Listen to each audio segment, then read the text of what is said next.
From high above Times Square in Midtown Manhattan, the third most listened to show in all of America. My name is Glenn Beck. Tonight, part 2 of George Soros, the Puppet Master. Well, we have the really beautiful ad that Soros has come out to show. No, we're not doing the softer side. The softer side. This is how much trouble this guy is in. This is how they know something that I don't know. Because when an industry or Enron or, Kenlay or whatever, when anything is in collapse, look at General Motors. When General Motors was in collapse, what were the ads? It wasn't, hey, here's a great car. It was, General Motors, we are the greatest company ever, and we've been providing jobs forever. When they're in collapse, the message changes. Last night after the show, George Soros released what would you call it, a propaganda film on how great he is. I mean, this is amazing. This shows how freaked out of their mind they are. He knows something we don't know. They're a lot closer to collapse than we understand. Or George Soros wouldn't have had this propaganda film made. Over the past 3 decades, George Soros, the founder and chairman of the Open Society Foundations, has spent more than $8 billion to transform the lives of the world's most oppressed and ignored people. From helping those with HIV and TB in Africa to righting centuries of wrongs against Europe's largest ethnic minority, the Roma, Soros has championed open society issues around the globe. What is it that I really care about? Democracy, market. These are the institutions that you need for people to be able to improve their conditions in life. His experiences as a child in World War II fueled his drive to combat totalitarianism. Oh my gosh. In the 1980s, his Open Society Foundations helped topple communism in Eastern Europe, strengthening democracy by supporting education, justice, and freedom of information. Open society can prevail only when people can speak truth to power. Today, the Open Society Foundation... Stop. Truth to power. Truth to power. That's great. This is a guy who put up $1 million to put me out of business. What am I doing? Truth to power.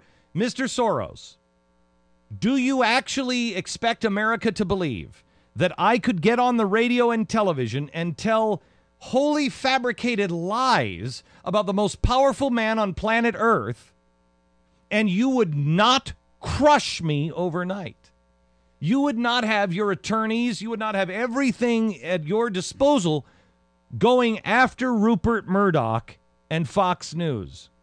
Of course you would. You would do it a legal way. If I were making up lies about you, I couldn't stay on the air. First of all, you wouldn't have to pressure. Rupert Murdoch wouldn't put me on the air. He would fire me. Now, you can put all kinds of pressure on them, which is exactly what you're doing. And in the end, they may fire me because they may not be able to stand the heat of the kitchen. And that's fine, and I understand that. I don't know if I were them. I don't know if I could stand the heat of the kitchen.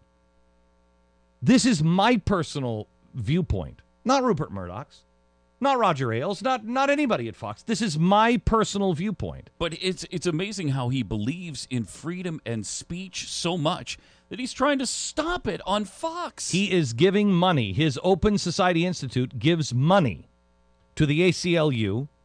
Show me their great battles for freedom of speech. When it comes to people like me, he gives money to Free Press. He's giving money to NPR, which believes in free speech so much that after he gave the money to NPR, they fired Juan Williams because he's on Fox. That's how much he enjoys free speech. I want to tell you a story that I told in briefly on television last night, and it is one reason why I have asked you to watch and tell all of your friends to watch. I consider you my attorney. You know, in all those movies where they're like, look, man, here's the evidence. Put it in your safe, and if anything happens to me...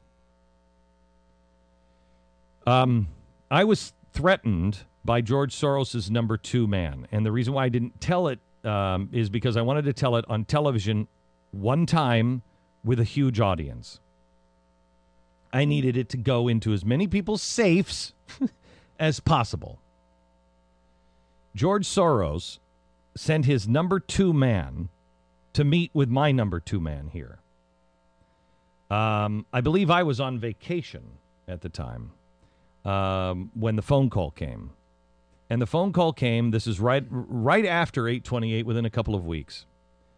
And he was asked to meet in a public place, just at a restaurant, just want to meet, just want to talk.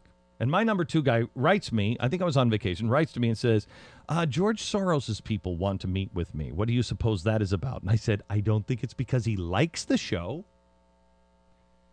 So they met.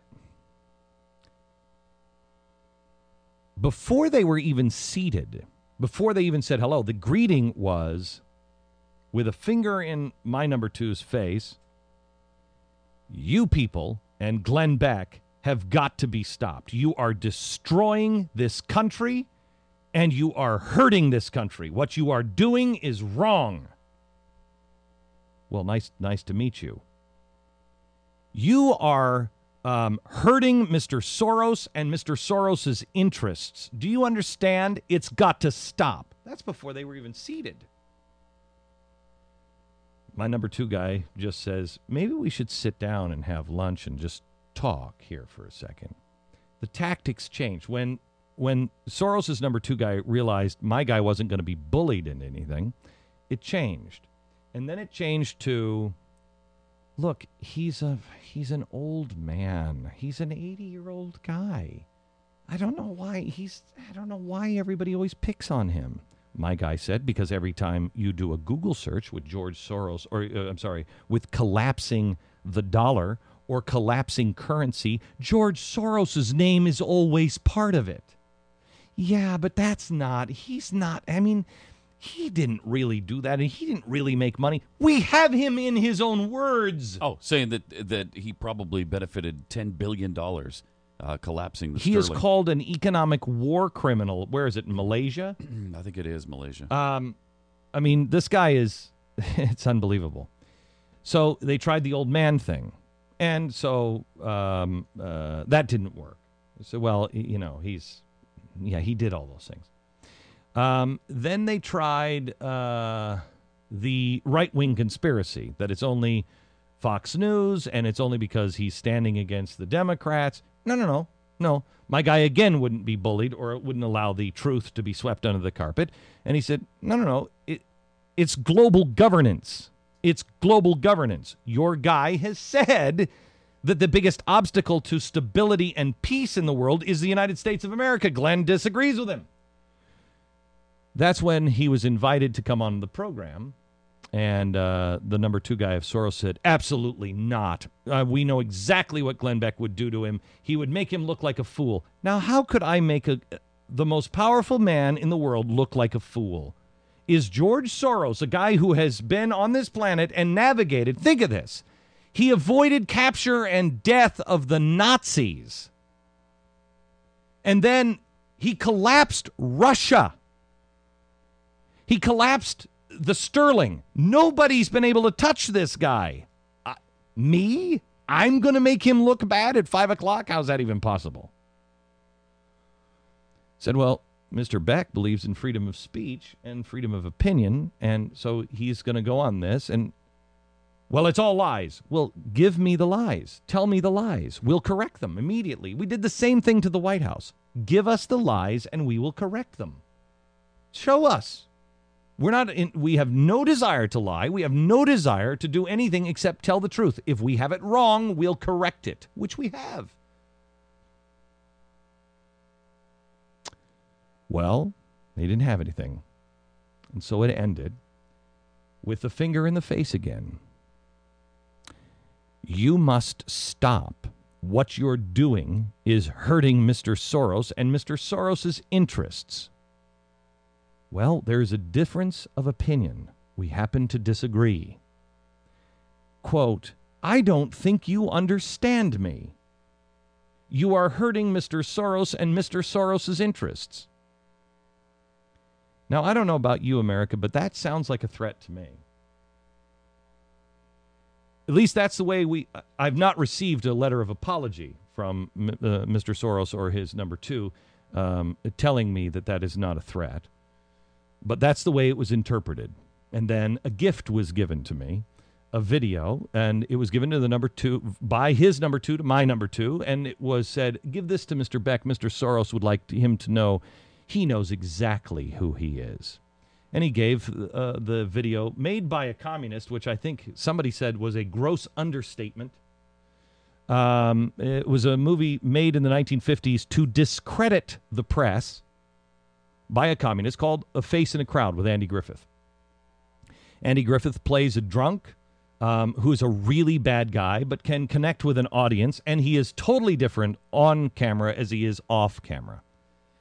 Really.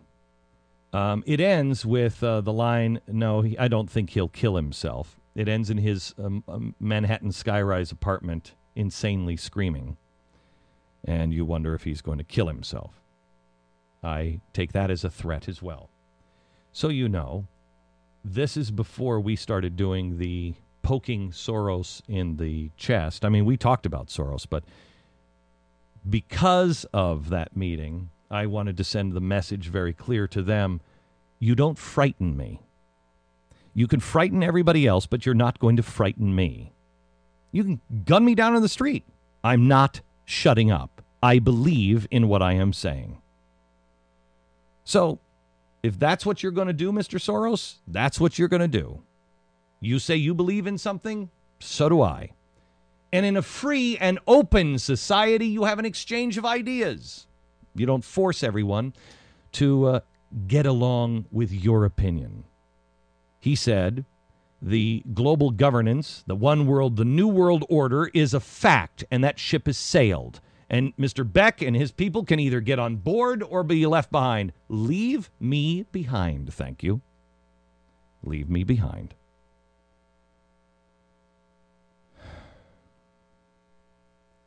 They're in collapse. And as I told you, the coming insurrection, the Invisible Committee, on page 114, visibility must be avoided. These are the bad guys over in Europe that are causing all the riots. Visibility must be avoided, but a force that gathers in the shadows can't avoid it forever. Our appearance as a force must be reserved for the opportune moment. The longer we avoid visibility, the stronger we'll be when it catches up with us. And once we become visible, our days will be numbered. Either we will be in a position to break its hold in short order, or we will be crushed in no time. It was 2 weeks after the meeting, 3 weeks maybe, after the meeting, that George Soros announced a $1 million bounty on my head. Paid $1 million for Media Matters to stop me. They gave $1.8 million to NPR and fired Juan Williams. They're turning up the heat, and they will continue to turn up the heat. They have hired people to smear me, discredit me, everything. And you know what, gang? This may be it for me. That's fine. This may be it. I may have no credibility at the end of this because one man cannot stand against that machine forever. But that's okay. What I'm saying to you is, do not trust me on anything. Do your own homework, because you're next. You're next. If I fall, somebody else has to stand up. It's Obi-Wan. Strike me down, Vader. Strike me down. And they know it. And they know it. But the only way they win is if you, A, become violent, which you're not going to do, or B, don't spread the word. Not about me, about them. And not propaganda, the truth. Anytime you can get original sources, anytime you can use their own words to damn them, that's what you use. Because they can say whatever they want about me, but what do they say about George Soros' own words?